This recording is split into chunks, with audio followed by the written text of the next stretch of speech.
We've got new data that could change how we measure obesity in America. What would that do to the numbers of people that live with obesity? We're going to talk about a possible triple agonist in an oral form that's showing absorption rates that we've never seen in this class of medication. We're going to talk about one of our favorite gut-based procedures that just got brand new data that could show that you could actually hold your weight after discontinuing a GLP-1. And on top of that, we've got Zepbound cash pay prices reducing. We're going to get into that a little bit. And we're going to talk about the Alzheimer's study last week from Novo Nordisk. And we're going to put that all in perspective for you because I don't think you've heard the last on that topic. We're going to get into all this and more on this week's episode of On the Pen, the Weekly Dose podcast. Let's do it. Welcome to the On the Pen podcast with your host, Dave Knapp.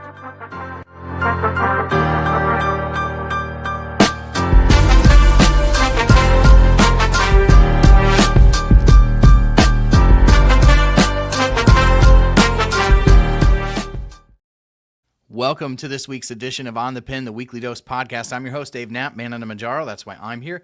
You are OTP on the Pen, Wegovy, Saxenda, Victoza, Trulicity, Manjaro, Zepbound compound. It's what we talk about each and every week here as we share patient-centric obesity medicine news that empowers you to have more competent and confident conversations with your doctor. If you're new here, welcome. Hit the subscribe. If you're listening on the podcast, give it a 5-star rating and review. All those things train the algorithm to tell it that this content is valuable. And every day, more and more people are discovering what we're doing here at On the Pen. Millions of views monthly across all platforms. And I want to thank you for helping us grow this into the first patient-centric obesity medicine news platform. We're building it together. But this is some crazy news out of Harvard Mass General, where they're saying that by their calculations, almost 7 out of 10 adults qualify as having the disease of obesity when you actually measure the body correctly. Now, BMI has always been this sort of, well, within our community, it's been one of those things that people have looked at with differing opinions. It's been a little bit controversial because it takes your height and your weight and then it spits out a number and it says you're either obese or you're not. But it does nothing to consider things like your muscle mass and your body composition. That's why adding waist circumference to the BMI, which is your sort of waist to hip ratio, could help to actually qualify who is actually obese and who is not compared to the old standard BMI. So when they did this at Harvard and Mass General, they actually found that the people who were adults that met this criteria for obesity leapt from around 43% to almost 69%. That's like 7 out of 10 adults. Millions of people who were once not classified as obese would be classified as obese. And I want to just take a moment to put this into context because one of the things I've received some flack for online over the last couple of weeks is I made a video and I said, you know, you would almost be crazy not to consider GLP-1 at this point for most people. Most people should probably be considering at least having a conversation with their doctor about that. 7 out of 10, by my calculation, is most people.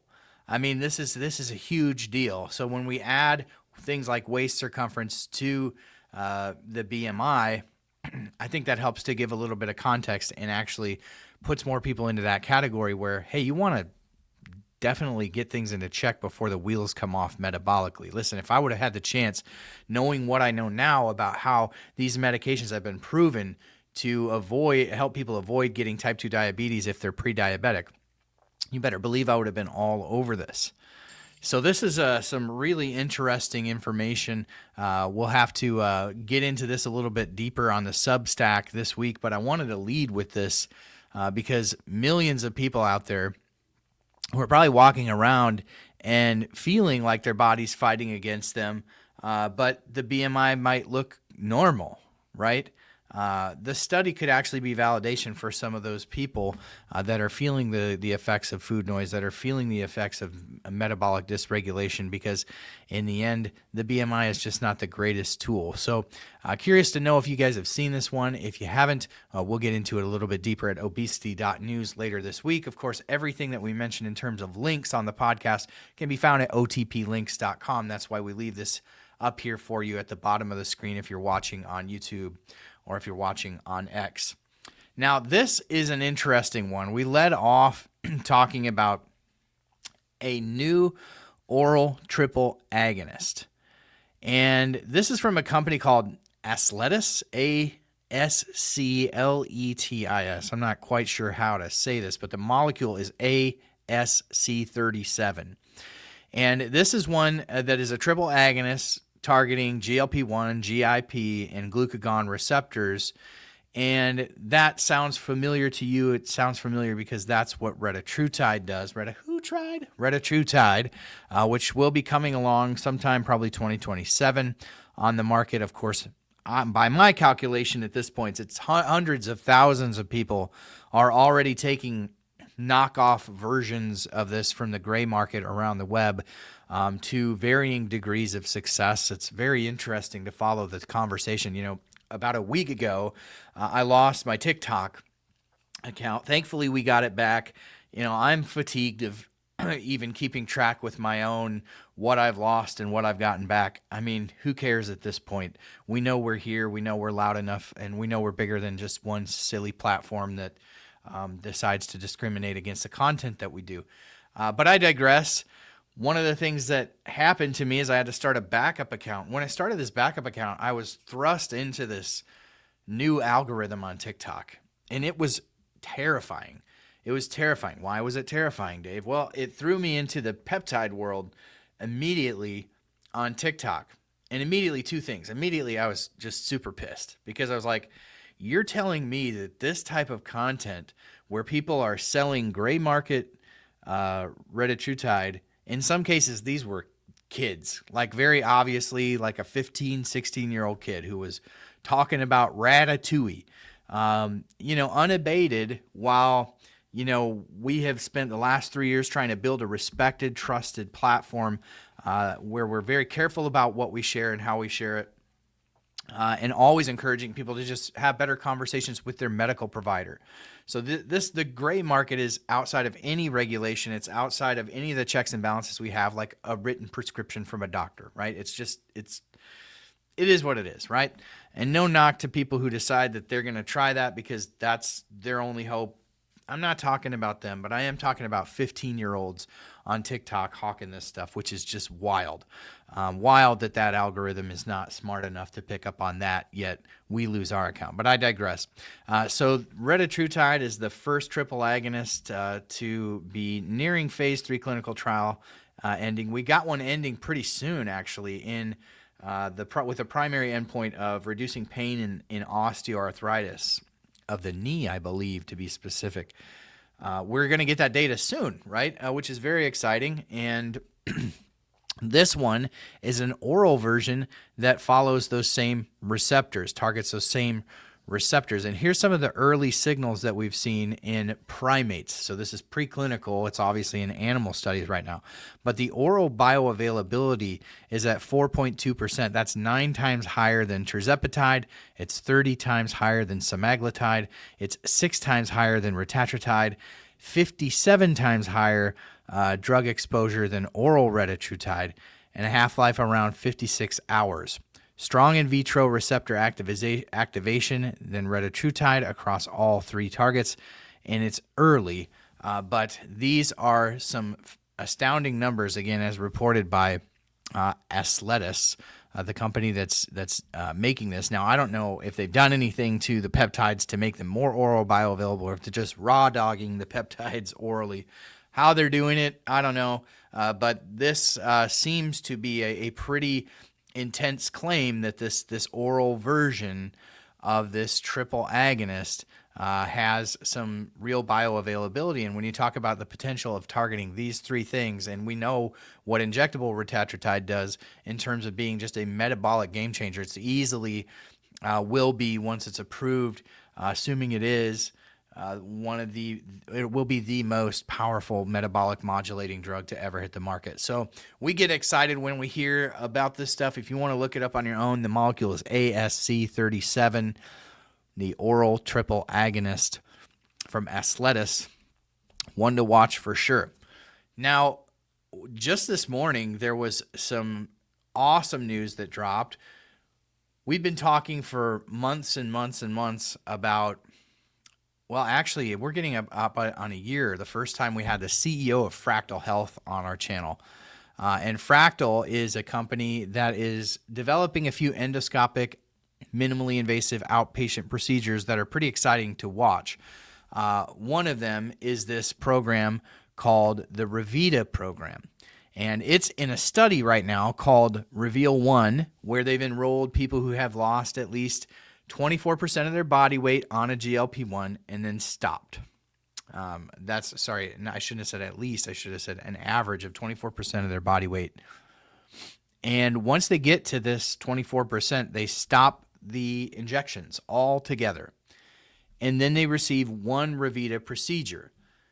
No maintenance drugs, just one minimally invasive outpatient procedure. This is the mucosal relining of the duodenum. At 6 months, and this is the data we got today, at 6 months, the average weight in those patients had changed 1.5%. So minimally, a minimal change in weight. Where when you look at the clinical trials for the injectable drugs, when people go off treatment, they regain close to 10% of their body weight by this 6-month mark. The HbA1c markers in these patients barely moved, and the safety was clean. So it's huge data today from Fractal Health, which continues to show that life beyond the pen, life off the pen, we talk about being on the pen here at On the Pen, life off the pen may be very attainable for some people. Now, I know the number one question that people have about this is, does this remove food noise? I'm sure that Fractal is looking at this. I think we asked Harith on the last time a few months ago when we had him on about this, and they are looking at measuring food noise. So we should get some answers to that. I don't know. I know like food noise is, listen, I'm going to digress a little bit for a minute. You know, I went off Zepbound or Mounjaro at the beginning of November to go on Wegovy. The idea was that I wanted to take the 7.2 that'll be coming out in a couple months, the higher doses, just to see if I responded better. And so I went off it for a week in anticipation of the new script for Wegovy. The Wegovy was delayed by a few days, so it was like 12, almost even 2 weeks between my last Mounjaro injection and the Wegovy 2.4. And I'm telling you, even once I took the Wegovy, by the end of that third week, first of all, I had already gained like 7 or 8 pounds, probably mostly inflammation. But the Wegovy did nothing. I mean, nothing. It was almost like I injected nothing. By that third week, I was terrified. And by the fourth week, I was like, we're going back on Mounjaro. I can't do this. My hunger, the hunger signals, and I'm not even talking about food noise, because I think about food noise as something that happens in the brain mostly, just the thoughts of food, your inability to escape those thoughts. What am I going to eat? When am I going to eat? How much am I going to eat? Where am I going to eat? All those things, even maybe while you're eating, right? And I've experienced that in life. This was just more of like an animalistic style hunger that was terrifying. I mean, it's like, whoa.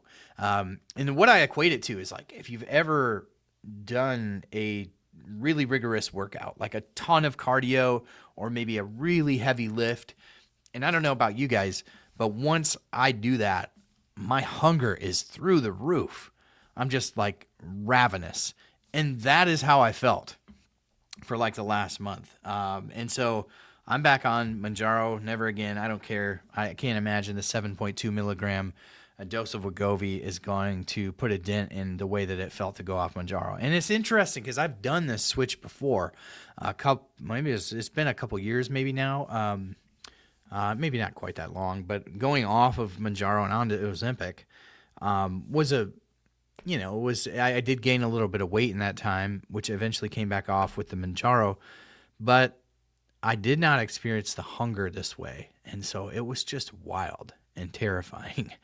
So I digress, but yeah, that's always a question people have about the fractal health procedures, whether we're talking about Revita or we've talked about the Rejuva program, which is actually a gene therapy that will be looking at increasing your endogenous GLP-1 and GIP.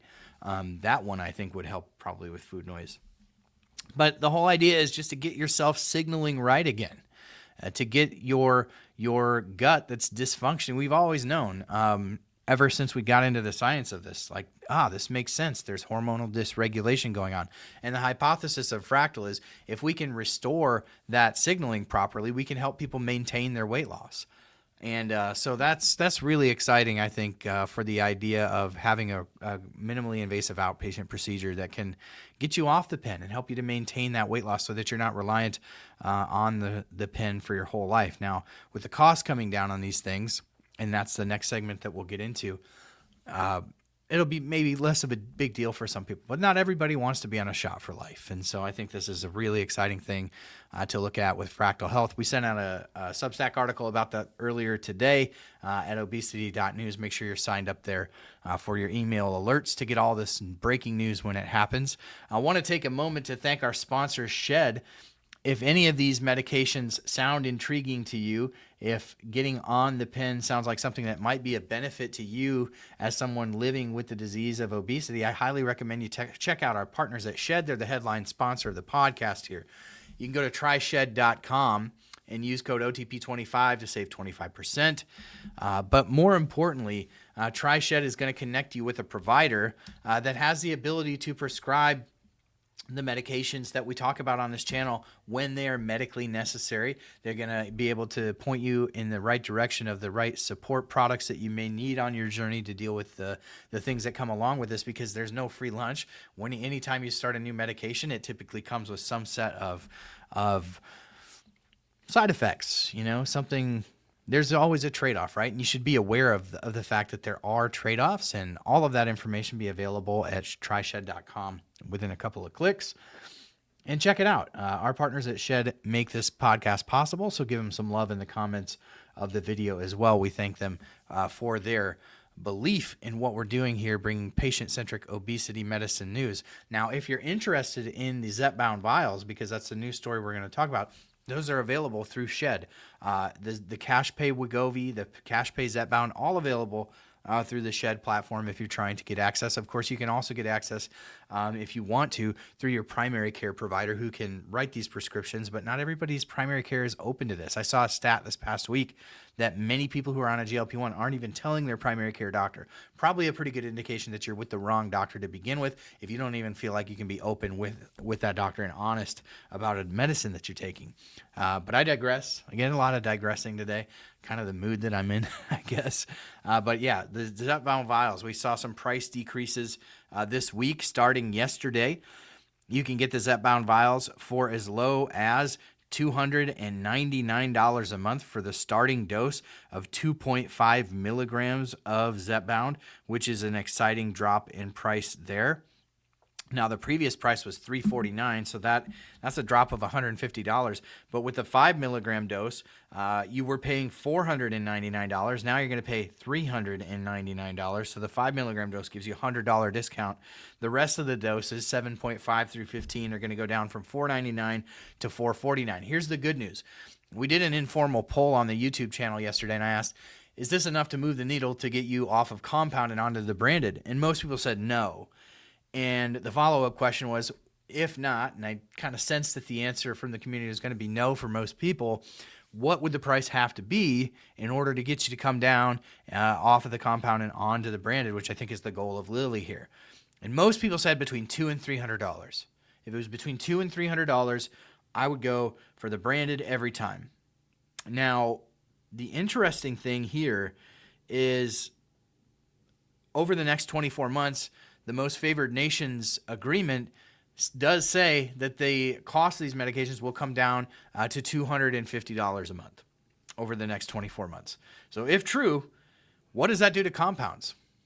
Ultimately, I think you'll see a reduction in the price of the compounds And at that point, they'll really be competing. And so then I wonder how that changes for people.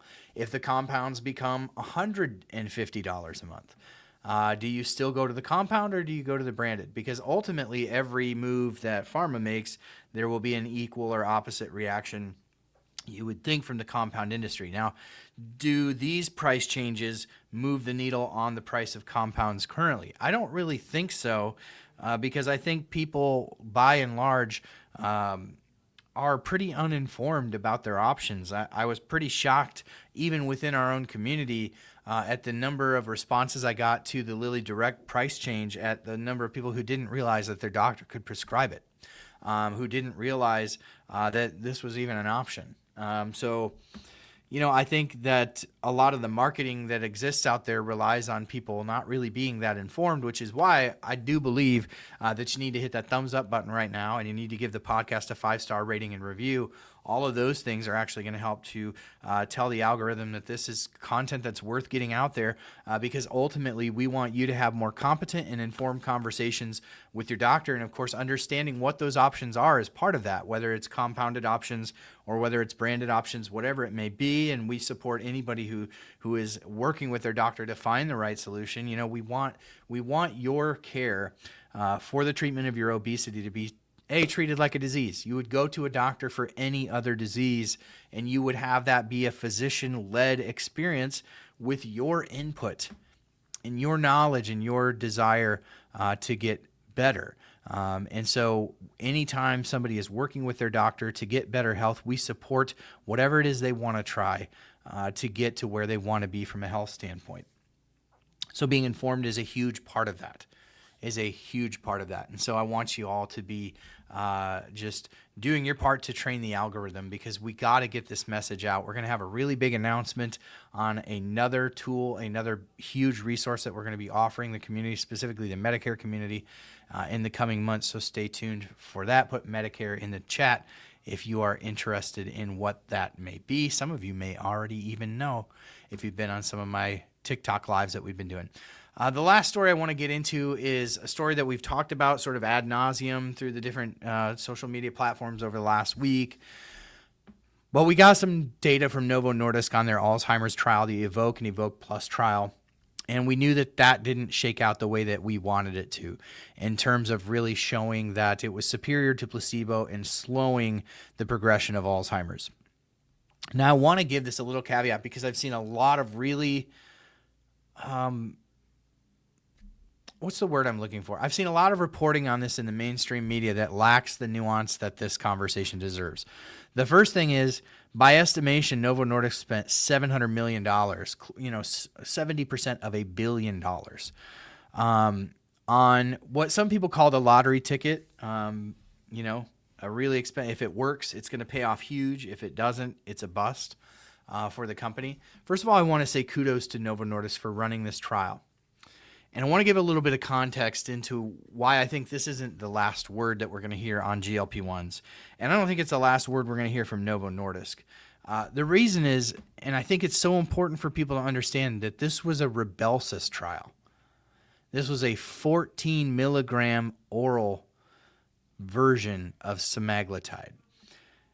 So this wasn't even a very potent version of semaglutide. And you might say, why wouldn't they just do, like Wegovy, 2.4 milligrams, and see if that works? And I think it's really important to understand that this is one of those trials where weight loss is not the goal. You want all of the cardiovascular benefits. You want all of the benefits in terms of reducing insulin resistance in the body, and all those things that they believe could contribute, from a vascular perspective and an amyloid plaque buildup perspective in the brain, all of these things that it seems pretty clear that GLPs have the ability to touch upon, but weight loss is not the goal. In fact, weight management, in terms of maintaining a healthy weight, a high enough weight, is a big challenge in this population. Of course, there are people living with obesity within the Alzheimer's population, but by and large, it's an elderly population where it's a little bit more difficult to manage the weight. So if you completely turn off their hunger signals as well, that might not be ideal for most of the population. And so you almost have to have a weaker version that doesn't target the weight loss as much. And I think that's where they do Rybelsus. And they didn't even try the higher doses like they have with oral Wegovy, which will be coming out in the next 6 or 8 months.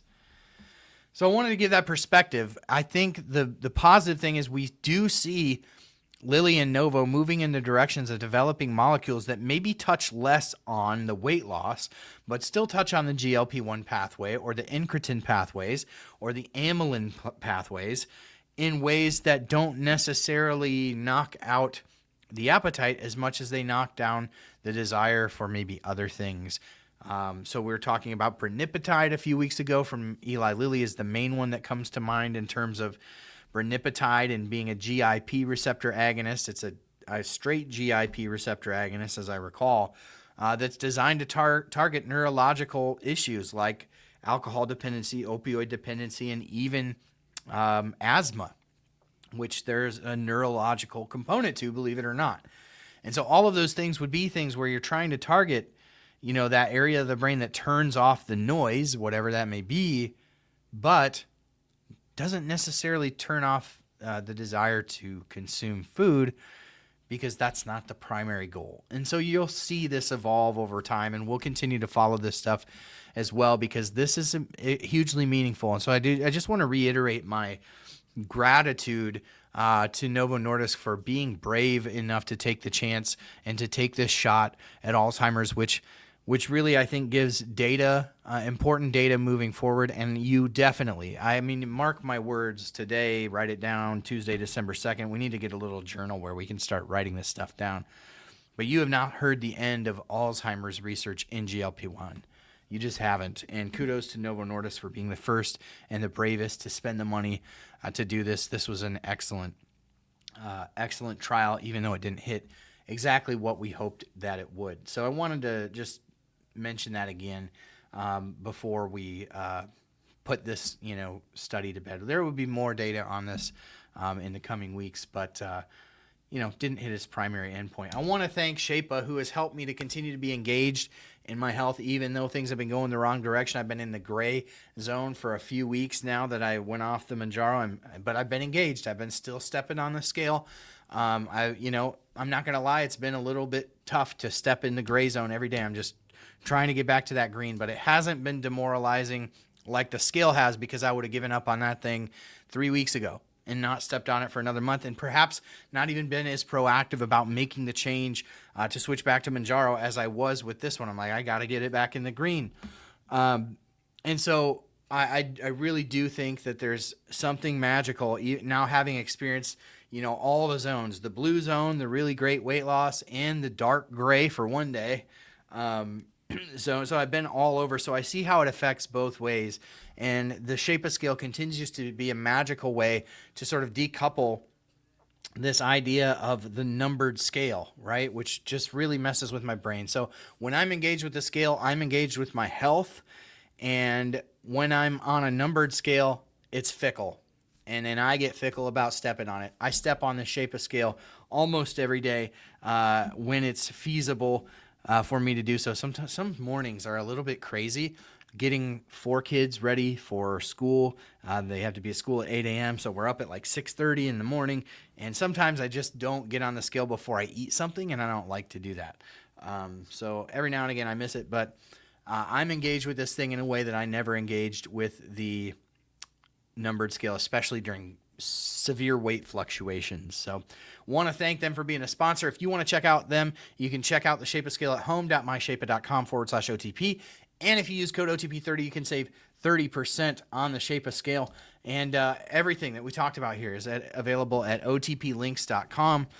That's going to help you be the gateway to a lot of resources, not only the exclusive discounts that our partners offer, but it's going to be a great gateway to all the resources that we talk about on this, savings cards, etc. And we have some savings card information coming in the coming days from Eli Lilly. So hold tight. We're going to have that for you. So make sure you subscribe, make sure you hit the bell for notifications, and do all the things because we're going to have a huge update on the savings card in the coming days. Mark my words. Make sure that you hit the like, hit the bell, hit the sub, train the algorithm, because you are not going to want to miss this time-sensitive update. Thank you for being here. Thank you for being the best part of what we do at On the Pen. I wouldn't and shouldn't do it without you. Until the next one, we'll catch you later.